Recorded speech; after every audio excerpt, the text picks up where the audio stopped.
رضيت بالله ربا وبالإسلام دينا وبمحمد صلى الله عليه وسلم نبيا ورسولا.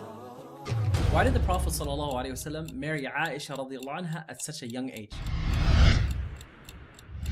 Well, the first thing we need to ask is who told us that Aisha radiallahu anha married the Prophet ﷺ at this particular age? It was Aisha radiallahu anha herself who told us that she married the Prophet ﷺ and took him as her husband. And not only that, we need to look at the holistic relationship between the Prophet ﷺ and this young woman Aisha radiallahu anha, who described the beautiful manners of the Prophet ﷺ and how he was as her husband. Secondly, what is very, very important for us to understand is our concept of adulthood and what it means to be of age to marry is something that is contemporary, which we're looking at history and judging it by.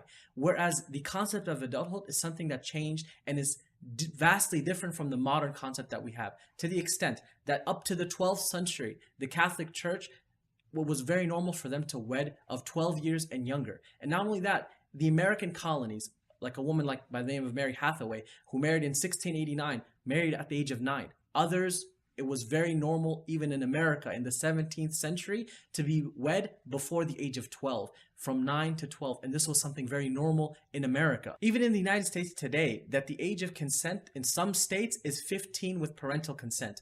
To the extent that this concept of adulthood is something that society decides from time to time and is situational. And that is why in our time, in our generation, and even in our society, what it means to be an adult of age is vastly different from the time before us. And this is why it was completely normal in the society of the Prophet ﷺ to marry Aisha radiallahu anha, to the extent that the Prophet ﷺ's own daughter, Ruqayya radiallahu anha, married at the age of 9. And this is something that no one discussed. No one attacked the Prophet ﷺ, and no one attacked his character until the past 100 years of human history.